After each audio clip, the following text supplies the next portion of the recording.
এখন কিছু মানুষ এলিয়েন খোঁজে না, অন্য গ্রহ থেকে আসছে সিগন্যাল ইত্যাদি না, ও বেটা নিজেই জানে না যে আমরা মানুষরাই তো এই গ্রহের বাসিন্দা না।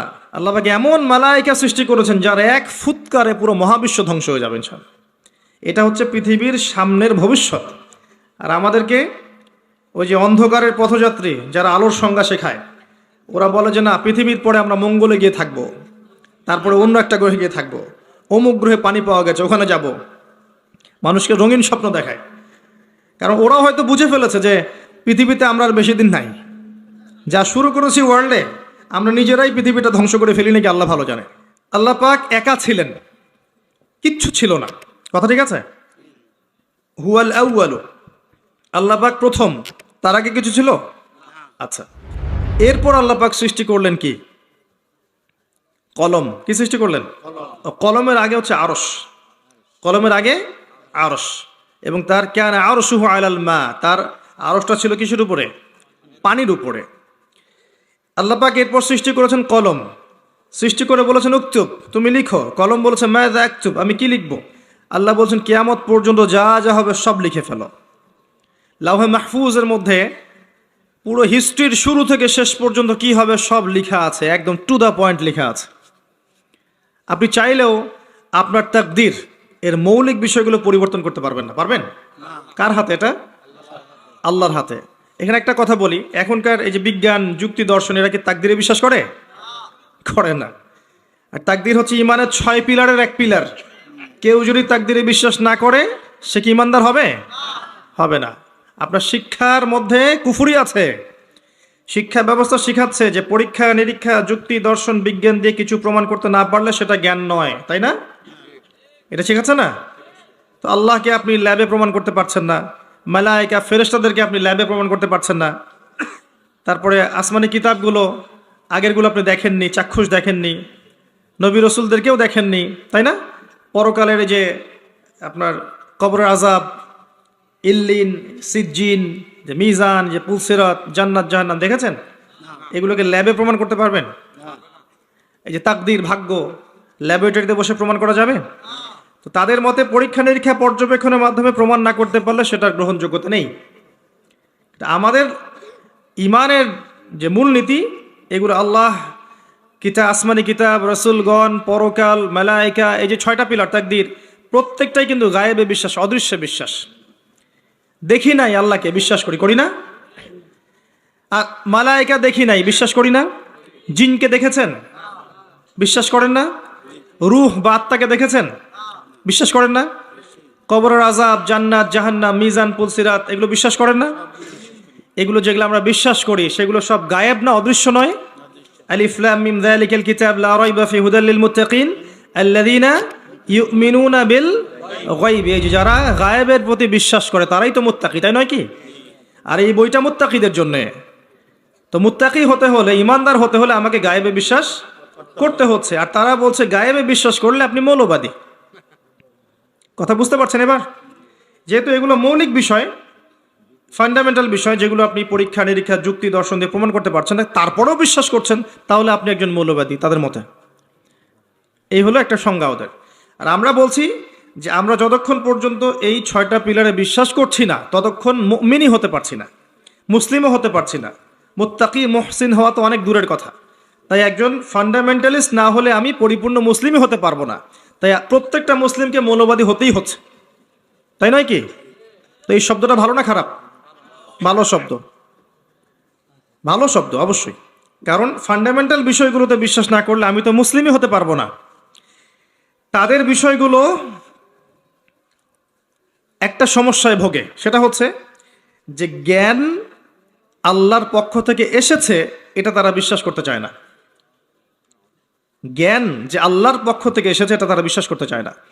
আমরা কোরআনে দেখছি আল্লাহ পাক বলছেন ওয়াল্লামা আদামাল আসমাআ কুল্লাহা, আল্লাহ পাক আদম আলাইহিস সালামকে সমস্ত নাম শিক্ষা দিয়েছেন। আদম আলাইহিস সালাম জানতেন না? জানতেন না। ওয়াল্লামাল ইনসানা মা লাম ইয়ালাম, মানুষকে সেই জ্ঞান শিক্ষা দিয়েছেন যা মানুষ জানতো না। আদম তুমি বলে দাও নামগুলো কি, তিনি বলে দিলেন। মালায়েকাদেরকে বললেন বলো নামগুলো কি, তিনি বলতে পারলেন না। তারা বলতে পারলেন না, লা ইলমা লানা ইল্লা মা আল্লামতানা, আমাদের সেই জ্ঞান নাই, যতটুকু আপনি শিখিয়েছেন অতটুকু জানি। তার মানে বুঝতে পারলাম জ্ঞান কার কাছ থেকে আসে? সূরা কাহফ পরের 29 নম্বর আয়াতে আল্লাহ পাক বলেছেন, ওয়াকুলিল হাক্কু মির রাব্বিকুম, হক সত্য মিথ্যার মানদণ্ড কার পক্ষ থেকে আসে? ফালা তাকুনান্না মিনাল মুমতারিন, সূরা বাকারায় আছে, সন্দেহবাদীদের অন্তর্ভুক্ত হয়েও না। আল হাক্কু মির রাব্বিক। তো আমাদের সংজ্ঞা হচ্ছে জ্ঞান সত্য মিথ্যার মানদণ্ড, ন্যায় অন্যায়ের মানদণ্ড, ভালো মন্দের মানদণ্ড কার পক্ষ থেকে আসে? আল্লাহর পক্ষ থেকে আসে। এটা অবনত চিত্তে, বিনা যুক্তি, বিনা তর্ক, বিনা বিজ্ঞানে মেনে নেওয়ার নামই হচ্ছে ইসলাম। এখানে যুক্তি, বিজ্ঞান, দর্শন পরের সাবজেক্ট, আগে আত্মসমর্পণ, তার নাম ইসলাম। ইয ক্বালা লাহু রাব্বুহু আসলিম, যখন ইব্রাহিমকে তার রব বলেছিলেন, যখনই বলেছেন আত্মসমর্পণ করো, ক্বালা আসলামতু লিরাব্বিল আলামিন, তিনি সাথে সাথে বলেছেন আমি এই জগৎ সমূহের রবের কাছে আত্মসমর্পণ করলাম। ইব্রাহিম, তোমার সন্তান এবং স্ত্রীকে রেখে আসো ওই মরুভূমিতে। ইব্রাহিম আলাইহিস সালাম বললেন না, কি জন্য রেখে আসবো, এটা তো সাইন্টিফিক না, কোন যুক্তিতে কোন দর্শনে রেখে আসবো, ওখানে পানি নাই, মানুষ নাই, কি জন্য রেখে আসবো? ওই যে ইবলিস যেমন বলেছিল, আমি কেন সেজদা করব, ও তো মাটির, আমি তো আগুনের। ইব্রাহিম এটা বলেছেন? ইয ক্বালা লাহু রাব্বুহু আসলিম, আত্মসমর্পণ করো, বলেছেন আসলামতু, আমি আত্মসমর্পণ করলাম, এর নাম ইসলাম। আমি কি ইসলাম বোঝাতে পারছি ভাই? হ্যাঁ, এরপরে আসেন ইসলামের প্রত্যেকটা বিষয় আপনি এগুলো দিয়ে প্রমাণ করতে পারবেন, কিন্তু সেই জ্ঞান আপনার থাকতে হবে, ওই যুক্তি, ওই বিজ্ঞান, ওই দর্শনের জ্ঞান আপনার থাকতে হবে। কিন্তু ওই সব মানুষকে আল্লাহ পাক সেই জ্ঞান দেননি, সব মানুষকে আল্লাহ পাক সেই জ্ঞান দেননি। প্রত্যেকটা বিষয়, ইসলামের প্রতিটা বিষয়, রূহ, আপনার যে কবরের আযাব, জান্নাত, জাহান্নাম, মিজান, পুলসিরাত, সব কিছুই জ্ঞানের আওতায় আনা সম্ভব, কিন্তু আল্লাহ পাক সেই জ্ঞান মানুষকে দেননি পৃথিবীতে। দিলে তো আর পরীক্ষা থাকতো না। কি জন্য এসেছেন এখানে? পরীক্ষা। মানে সব যদি চোখে দেখেন, আল্লাহকে চোখে দেখছেন, কে না নামাজ পড়বে, তাই না? এমন কেউ আছে নামাজ পড়তো না? এটাই তো পরীক্ষা, আল্লাহকে দেখবেন না, তারপরেও আপনাকে নামাজ পড়তে হবে। কবর তো দেখেননি আযাব কেমন হয়, তারপরে ভয় রাখতে হবে, হ্যাঁ কবরের আযাব আছে। মিজান দেখিনি, পুলসিরাত দেখি নাই, পুলসিরাত পার হতে হবে, ভয় রাখতে হবে। দেখলে তো অবশ্যই আমল করতেন। লিনাবলুয়াকুম আইয়ুকুম আহসানু আমালা, এই জন্যই তো সৃষ্টি করেছেন আল্লাহ পাক। তো এটাই হচ্ছে টেস্ট, যেটা ওই পশ্চিমা দর্শন এবং ওদের অনুসারীরা বুঝতে পারে নাই। এখানে ইসলামের মূলনীতি হচ্ছে এই যে আমরা গায়েবে বিশ্বাস করি, না করা পর্যন্ত আমরা মুসলিম হতে পারছি না। আল্লাহ পাক এবার আদম এবং হাওয়া আলাইহিস সালামকে সৃষ্টি করে জান্নাতে রেখে পরীক্ষা নিয়ে দুনিয়াতে পাঠিয়েছেন। দুনিয়াতে পাঠিয়ে আল্লাহ পাক একটা মূলনীতি দিয়েছেন, এটা ভালো করে বোঝেন। আল্লাহ পাক মূলনীতি দিয়ে পাঠিয়েছেন। সূরা বাকারা আয়াত নাম্বার 38-39, কুল নাহবিতু মিনহা জামিআ, আল্লাহ পাক বলছেন তোমরা এখন পৃথিবীতে নেমে যাও। কে কে নেমে যাবে? আদম, হাওয়া আলাইহিম আসসালাম, ইবলিস, তোমরা নেমে যাও।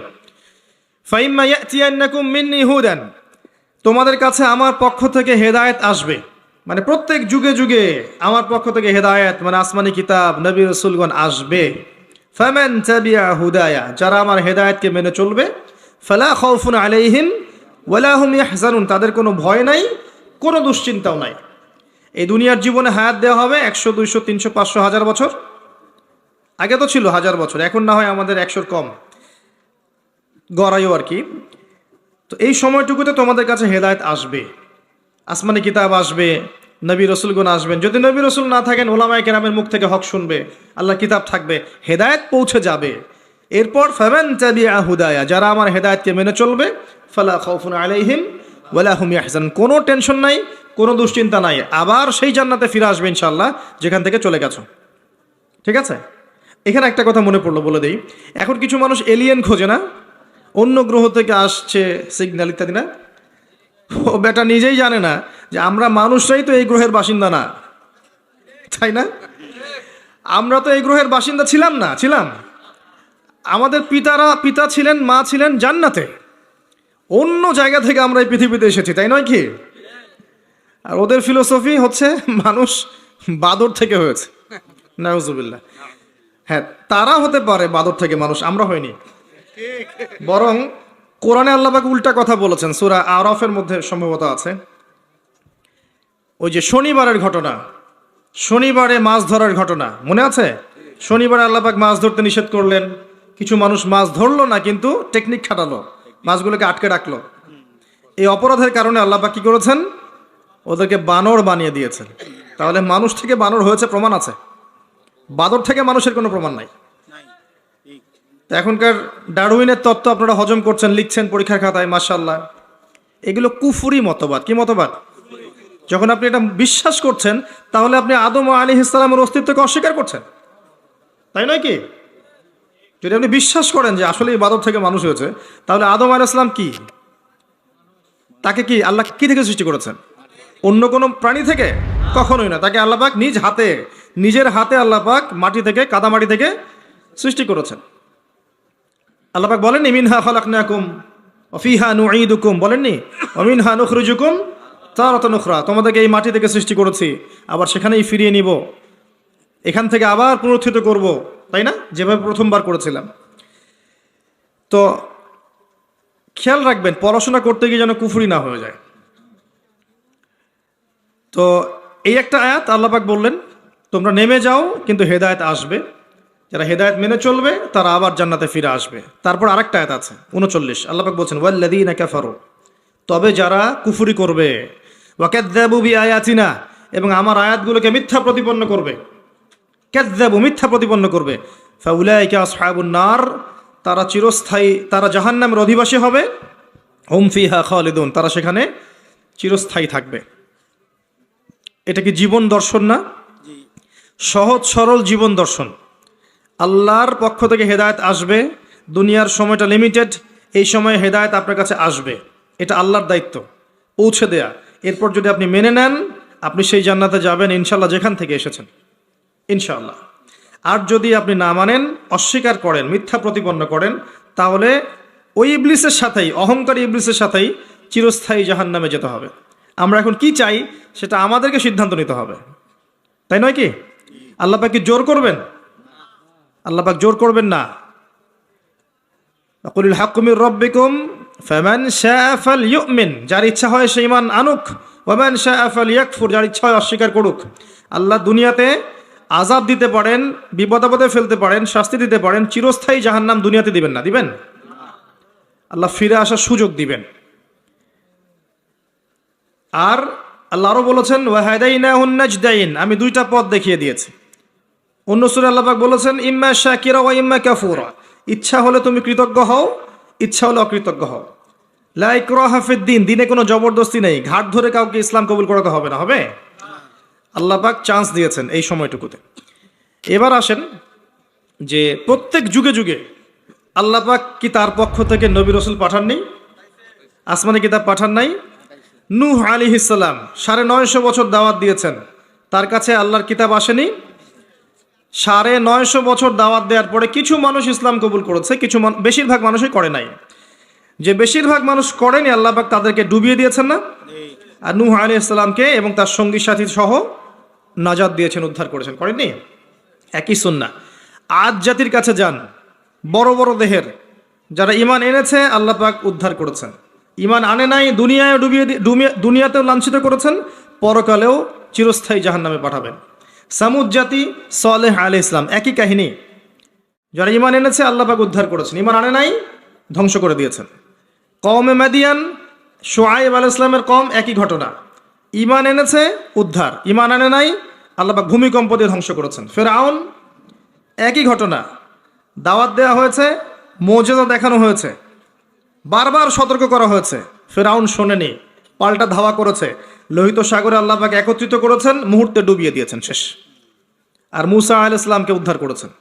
একটা কথা এখানে বলি, আল্লাহ পাক যেভাবে লোহিত সাগরে মূসা আলাইহিস সালামের বিপক্ষে এই যে ফেরাউন এবং তার অনুসারীদেরকে একত্রিত করেছিলেন, এবং একত্রিত করে আল্লাহ পাক সদল বলে ডুবিয়ে দিয়েছেন, ঠিক একই সুন্নাহ আল্লাহ পাক আবারও ভবিষ্যতে করবেন আরেকবার ইনশাআল্লাহ। হতাশ হবেন না, কষ্ট নেবেন না। বিষয়টা হচ্ছে যে আমরা আমাদের ঘুমন্ত অবস্থার কারণে এই পরিস্থিতি সৃষ্টি হয়েছে। আমাদের ঈমানের কমতির কারণে আমরা যে কোরআন সুন্নাহ থেকে দূরে সরে গেছি, আমল আকীদা আখলাক খারাপ হয়ে গেছে, হারামখোর হয়ে গেছি, জেনা, সুদ, ঘুষ, ব্যভিচার, পর্নোগ্রাফি, যাবতীয় বিষয়ে আসক্ত হয়ে গেছি। আল্লাহর পথ ছেড়ে দিয়ে আমরা যে শয়তানের পথে হেঁটেছি, এই সময়টুকুর মধ্যে ইসলামের দুশ্মনরা শক্তিশালী হয়ে গেছে। আল্লাহ পাক কি করবেন জানেন? এখন এই যে সময়টুকু দিয়েছেন আমাদেরকে, এই সময়টুকুর মধ্যে যদি আমরা দিনের জন্য কিছু না করি, ব্যক্তি পর্যায়ে, পারিবারিক পর্যায়ে, সোশ্যাল পর্যায়ে যদি না করি, আল্লাহ পাক আমাদেরকে সরিয়ে দিবেন আস্তে করে, দিয়ে ইয়াস্তাবদিল কওমান গায়রাকুম, অন্য কওমকে আল্লাহ পাক হেদায়েত দিয়ে এই জায়গায় নিয়ে আসবেন। সুম্মা লা ইয়াকুনু আমসালাকুম, তারা তোমাদের মতো হবে না। আল্লাহ বলেছেন ইন্নাল্লাহা লা ইউগাইয়িরু মা বিকওমিন হাত্তা ইউগাইয়িরু মা বিআনফুসিহিম, আল্লাহ পাক একটা কওমের অবস্থা ততক্ষণ পরিবর্তন করেন না যতক্ষণ না ওরা নিজেদের অবস্থা পরিবর্তনের চেষ্টা করে। আমরা কি চেষ্টাটা করেছি বলেন দেখি এবার? কথা বললে তো মাইন্ড করে ফেলে। সত্যি কথা বলছি, আমাদের চেষ্টার ত্রুটি ছিল। অনেক বড় বড় ইস্যু আছে যেখানে আমরা চেষ্টা মোটেও করতে পারি নাই।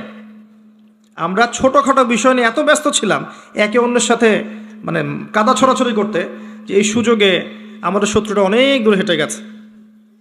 এটা ক্যাচ করা এখন আমাদের জন্য অনেক কঠিন হয়ে গেছে। এখনও আমরা সে একই কাজই করে যাচ্ছি। জি, এখন 2022-এ এসেও দেখবেন আমরা সে একই কাজই করে যাচ্ছি। আর যারা চেষ্টা করেছিলেন সত্যিকার অর্থেই, তাদেরকে আমরা দিন দিন হারিয়ে ফেলেছি, তাদেরকে আমরা ডে বাই ডে হারিয়ে ফেলেছি। আল্লাহ পাক যেন নতুন প্রজন্ম সৃষ্টি করেন। আল্লাহ যাকে পছন্দ করেন আল্লাহ পাক যেন তাকে কবুল করেন। আল্লাহ যার মধ্যে খুলুসিয়াত দেখেন, সামর্থ্য দেখেন, যোগ্যতা দেখেন, ঈমান দেখেন, তাকওয়া দেখেন, আল্লাহ পাক তাকেই যেন কবুল করেন। তাদেরকে দিয়ে আল্লাহ পাক এমন একটা রেভলিউশন ক্রিয়েট করেন যাতে আগামী দিনগুলোতে মুসলিমরা অধঃপতনের হাত থেকে রক্ষা পায়, এবং কোরআন এবং হাদিসকে হাতে নিয়ে এই জালেম সভ্যতাকে চ্যালেঞ্জ করতে পারে, এবং আল্লাহর জমিন, আল্লাহর দিনের যে নূর, যে রব, আল্লাহর দিনের যে ফ্লেভার, যে আধ্যাত্মিকত্ব, যে পতাকার রং, এটা যেন আল্লাহ পাক প্রতিষ্ঠা করতে পারে, তৌফিক দান করেন, আমিন। তো আমি বুঝাচ্ছিলাম যে প্রত্যেক যুগে একই সুন্নাহ। মুসা আলাইহিস সালাম এটা বুঝলেন। আসেন তারপরে আমাদের নবী মুহাম্মদ সাল্লাল্লাহু আলাইহি ওয়াসাল্লামের কাছে আসেন। এখান থেকে শেষ করছি আলোচনার দিকে আমি। মুহাম্মদ সাল্লাল্লাহু আলাইহি ওয়াসাল্লামের সময়ে আবু জেহেল, আবু লাহাব, উতবা, শাইবা, রাবিআ এরা ছিল না? কুরাইশ। মুহাম্মদ সাল্লাল্লাহু আলাইহি ওয়াসাল্লামকে বাধা পেতে হয়েছে প্রথমত নিজেদের লোক থেকেই, তাই না? নিজের ঘর, নিজের চাচা, নিজের বংশ। এটাই সুন্নাত ভাই, যে কবুলিয়াত যারা পাবে ওদেরকে ঘর থেকেই বাধা দেওয়া হয়। বিরোধী শক্তিরা পরে। আমরা কিন্তু দরুদে পড়ি আল্লাহুম্মা সাল্লি আলা মুহাম্মদ ওয়া আলা আলি মুহাম্মদ কামা সাল্লাইতা আলা ইব্রাহিম। কখনো কি চিন্তা করেছেন যে অন্য নবীদের নাম বাদ দিয়ে এখানে ইব্রাহিমের নাম কেন? ভেবেছেন কখনো? একটু দুইজনের জীবনী পড়ে দেখবেন, দুইজনের জীবনীর মধ্যে অনেক মিল আছে। এমনকি আমাদের নবীজি বলেছেন সাল্লাল্লাহু আলাইহি ওয়াসাল্লাম, মেরাজের রাতে আমি যখন আল্লাহর সাথে দিদার সাক্ষাতে গিয়েছিলাম, তখন আমি দেখেছি ইব্রাহিম আলাইহিস সালামকে, এবং আমার চেহারা ঠিক তার মতোই, তার চেহারা আমার মতোই, মানে চেহারাতেও মিল আছে। ইসলামের ছেলে ইসমাইল, ইসমাইল আলাইহিস সালামের বংশ হচ্ছে আমাদের নবী মুহাম্মদ সাল্লাল্লাহু আলাইহি ওয়াসাল্লাম। দুজনের জীবনী পড়ে দেখবেন, দুজনের জীবনীর মধ্যে প্রচুর মিল। নবী মুহাম্মদ সাল্লাল্লাহু আলাইহি ওয়াসাল্লামকে পরিবার থেকে বাধা পেতে হয়েছে, ইব্রাহিম আলাইহিস সালামকেও পেতে হয়েছে। নবী সাল্লাল্লাহু আলাইহি ওয়াসাল্লামকে ধর্ম নেতারা বাধা দিয়েছেন, ইব্রাহিম আলাইহিস সালামকেও দিয়েছেন। নবী সাল্লাল্লাহু আলাইহি ওয়াসাল্লামকে সমাজ থেকে তাড়িয়ে দেওয়া হয়েছে, ইব্রাহিম আলাইহিস সালামকেও হিজরত করে চলে যেতে হয়েছে। নবী সাল্লাল্লাহু আলাইহি ওয়াসাল্লাম ওই যে মূর্তি ভাঙার মানুষ, তাই না? মক্কা বিজয়ের সময় সব ভেঙে ফেলেছিলেন না? ওয়াকুল জাআল হক ওয়া যাহাকাল বাতিল, এটা পড়ে পড়ে সেই প্রেক্ষাপটে ভেঙেছেন। তারপর তার মানে আপনারা আবার অমুসলিমদের মূর্তি ভাঙতে যায় না, ওইটা সেই প্রেক্ষাপট নয়। তিনি মক্কা বিজয় করেছেন, ইসলামী স্টেট কায়েম করেছেন। ইসলামী স্টেট কায়েম করার পর তিনি তার লিডার, আমির হিসেবে তার ডিসিশন তিনি নিতেই পারেন, এটা তার রাইটস আর আছে। এটা এখানে আপনি খাটাতে পারবেন না, কারণ এটা সেকুলার স্টেট। এখানে কোনো অমুসলিমের অধিকার হস্তক্ষেপ করতে পারবেন না, তারা তার মতো ধর্ম পালন করবে। ইব্রাহিম এর জীবনে গিয়ে দেখেন, তিনিও কিন্তু ওই যে মূর্তি ভেঙে দিয়েছে। মানে অনেক মিল আছে, আপনি খেয়াল করে দেখবেন জীবনের প্রতিটা ক্ষেত্রেই ইব্রাহিম এবং মুহাম্মদ সাল্লাল্লাহু আলাইহি ওয়াসাল্লামের প্রচুর মিল আছে। হয়তো বা এই কারণে, আল্লাহ ভালো জানেন, হয়তো বা এই কারণে এখানে নামের মধ্যে পাশাপাশি রাখা হয়েছে। আল্লাহু আ'লাম বিস-সাওয়াব, আল্লাহ পাক ভালো জানেন। এটা অন্য একজন আলেমের ব্যাখ্যা, আমি আমার মুখ দিয়ে করলাম। তো নবী মুহাম্মদ সাল্লাল্লাহু আলাইহি ওয়াসাল্লামের জীবনের দিকে তাকান, দেখেন তাকে এই যে আবু জেহেল, আবু লাহাব, উতবা, শাইবা কেউ মেনে নেয়নি। তাকে সমাজে নির্যাতন সহ্য করতে হয়েছে, গালি মন্দ খেতে হয়েছে, হত্যার চেষ্টা করা হয়েছে। দেশ ত্যাগ করে অন্য জায়গায় হিজরত করতে হয়েছে, কিন্তু আল্লাহ রাব্বুল আলামিন তাকে এবং তার